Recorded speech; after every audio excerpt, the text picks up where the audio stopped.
जय हिंद साथियों। आज का पहला सवाल है, पंचायती राज को लागू करने वाला पहला राज्य कौन था? ऑप्शन क्या क्या है? आंध्र प्रदेश, उत्तर प्रदेश, मध्य प्रदेश, राजस्थान।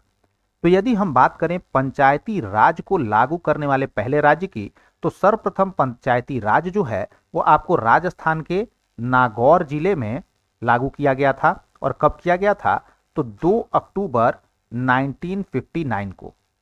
यदि हम बात करें सेकेंड स्टेट की, तो सेकेंड स्टेट आंध्र प्रदेश है, जहां की दिसंबर 1959 में पंचायती राज को लागू किया गया। यानी option number D correct answer हो जाएगा।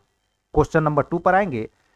3 स्तरीय पंचायती राज व्यवस्था की सिफारिश किस समिति के द्वारा की गई थी? ऑप्शन क्या क्या है? जीवी के राव समिति, अशोक मेहता समिति, एल.एन. सिंघवी समिति, बलवंत राय मेहता समिति। ठीक है, यहां पे एक समिति के बारे में हम लोग समझेंगे थोड़ा डिटेल में।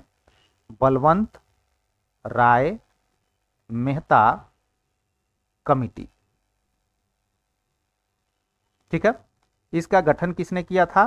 तो तत्कालीन प्रधानमंत्री जवाहर लाल नेहरू ने। ठीक है, अब इस कमिटी का रिकमेंडेशन यानी सिफारिश क्या क्या था, इसको जरा समझेंगे। तो पहला रिकमेंडेशन था शक्तियों का विकेंद्रीकरण। शक्तियों का विकेंद्रीकरण। दूसरा सिफारिश क्या था? तो 3 स्तरीय पंचायती राज व्यवस्था।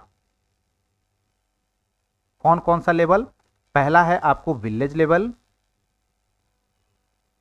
दूसरा है ब्लॉक लेवल और तीसरा है डिस्ट्रिक्ट लेवल। ठीक है, विलेज लेवल पर क्या होगा? ग्राम पंचायत। ब्लॉक लेवल पर क्या होगा? पंचायत समिति।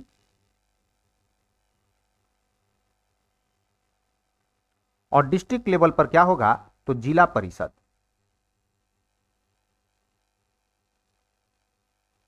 साथ ही साथ इस कमिटी के द्वारा यह भी बोला गया था कि तीनों लेवल के सदस्य का चुनाव प्रत्यक्ष निर्वाचन के थ्रू होना चाहिए और पंचायत को वित्तीय शक्ति प्रदान करना चाहिए। ठीक है, तो हमारा क्वेश्चन क्या था कि 3 स्तरीय पंचायती राज व्यवस्था की सिफारिश किस समिति ने किया था? तो बलवंत राय मेहता समिति। ऑप्शन नंबर डी हमारा करेक्ट आंसर हो जाएगा। क्वेश्चन नंबर 3 पर आएंगे। पंचायती राज व्यवस्था का जनक किसको कहा जाता है? क्या जीवी के राव को कहा जाता है? क्या अशोक मेहता को कहा जाता है? क्या एल.एन. सिंघवी को कहा जाता है? क्या बलवंत राय मेहता को कहा जाता है? तो पंचायती राज व्यवस्था का जनक जो है वो बलवंत राय मेहता को कहा जाता है। क्यों कहा जाता है? क्योंकि इन्होंने 3 स्तरीय पंचायती राज व्यवस्था का सिफारिश किया, साथ ही साथ शक्तियों के विकेंद्रीकरण के बारे में इन्होंने क्या की? बात की। ठीक है, क्वेश्चन नंबर 4 पर आएंगे। अनुसूची 11 यानी शेड्यूल 11 के अंतर्गत पंचायत को कितने कार्य प्रदान किए गए हैं? ठीक है, क्या 27, क्या 28, क्या 29, क्या 30?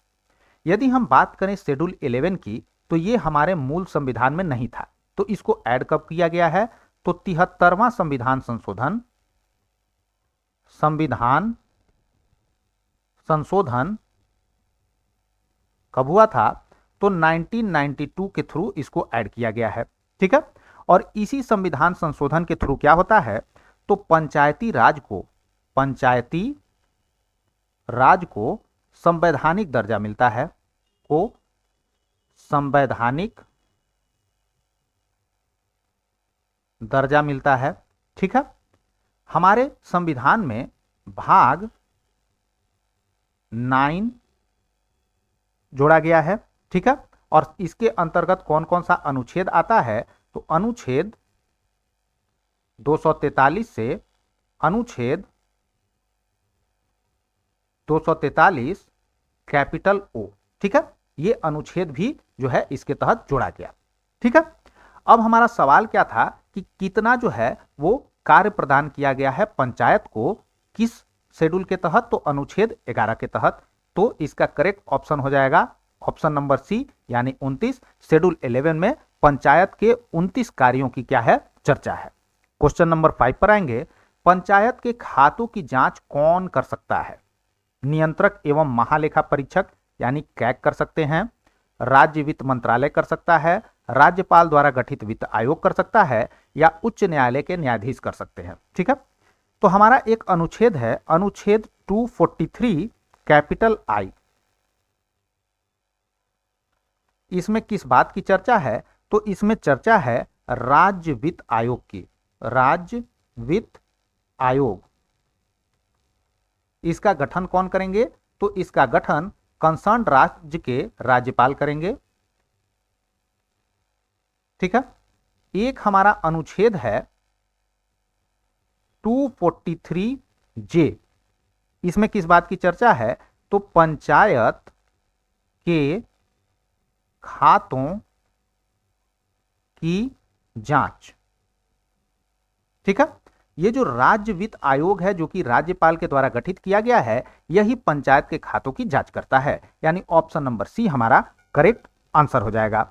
नेक्स्ट क्वेश्चन पर आएंगे, सर्वोच्च न्यायालय यानी सुप्रीम कोर्ट, सुप्रीम कोर्ट की पहली महिला न्यायाधीश कौन थी? ऑप्शन क्या क्या है? इंदु मल्होत्रा, एम फातिमा बीवी, बीवी नागरत्ना, सुजाता मनोहर। तो इसका करेक्ट आंसर हो जाएगा ऑप्शन नंबर बी, एम बीवी फातिमा। और ये नियुक्त कब हुई थी? तो ये नियुक्त हुई थी 6 अक्टूबर 1989 को।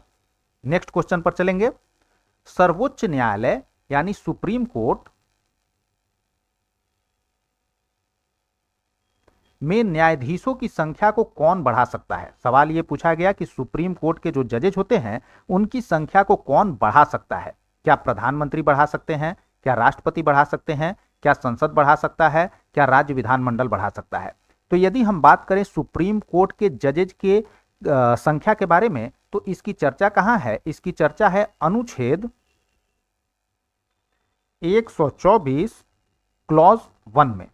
ठीक है, इसमें क्या बोला गया है कि यदि मान लीजिए कि सुप्रीम कोर्ट में जजों की संख्या को बढ़ाना है, तो इसके लिए एक प्रस्ताव संसद में सिंपल मेजोरिटी से पास कर दिया जाता है, तो सुप्रीम कोर्ट के जजों की संख्या बढ़ सकती है। ठीक है, इसके लिए संविधान संशोधन वगैरह की जरूरत नहीं है। यानी सर्वोच्च न्यायालय में न्यायाधीशों की संख्या को कौन बढ़ा सकता है? तो ये संसद बढ़ा सकता है, सिंपल मेजोरिटी से एक प्रस्ताव को पारित करके। क्वेश्चन नंबर 8 में आएंगे। 8 हमारा क्या है?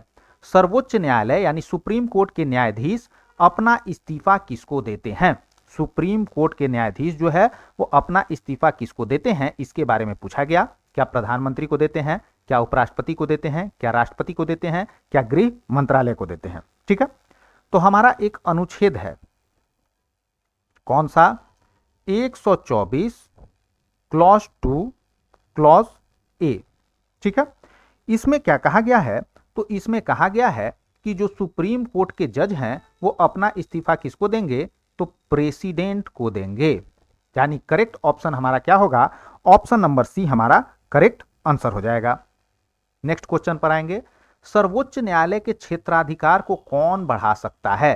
क्या राष्ट्रपति बढ़ा सकते हैं? क्या प्रधानमंत्री बढ़ा सकते हैं? क्या गृह मंत्रालय बढ़ा सकता है? क्या संसद बढ़ा सकता है?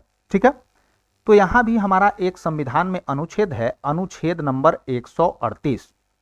इसमें क्या बोला गया है कि संसद जो है वो सुप्रीम कोर्ट के क्षेत्राधिकार को बढ़ा सकता है। यानी करेक्ट ऑप्शन हमारा क्या हो जाएगा? Option number D correct answer हो जाएगा। क्वेश्चन नंबर 10 पर आएंगे, किस अनुच्छेद के प्रावधानों के तहत राष्ट्रपति सर्वोच्च न्यायालय से परामर्श ले सकते हैं? ठीक है, अनुच्छेद 140 में क्या है? तो अनुच्छेद 140 में बोला गया है कि ऐसे मामले जिसका वर्णन संविधान में नहीं है, उन मामलों में संसद सुप्रीम कोर्ट को अधिकार दे सकता है। ठीक है, अनुच्छेद 141 में क्या है? तो इसमें बोला गया है कि सुप्रीम कोर्ट के सारे जो डिसीजन होंगे वो जितने भी कोर्ट हैं इंडिया में उस पर क्या होंगे? तो उस पर बाध्य होंगे। ठीक है, अनुच्छेद 142 में कंप्लीट जस्टिस की बात की गई है, और अनुच्छेद 143 में क्या है? तो इसमें सुप्रीम कोर्ट का सलाहकार क्षेत्राधिकार की बात है। ठीक है, यानी अनुच्छेद 143 के तहत ही राष्ट्रपति क्या कर सकते हैं, सर्वोच्च न्यायालय से परामर्श ले सकते हैं, यानी ऑप्शन नंबर डी हमारा करेक्ट आंसर हो जाएगा। इसी के साथ हमारा आज का क्लास कंप्लीट हुआ। नेक्स्ट क्लास में हम लोग कुछ और क्वेश्चन पर डिस्कशन करेंगे। यदि वीडियो पसंद आए तो लाइक शेयर सब्सक्राइब जरूर करें। Thanks for watching students, bye, have a nice day.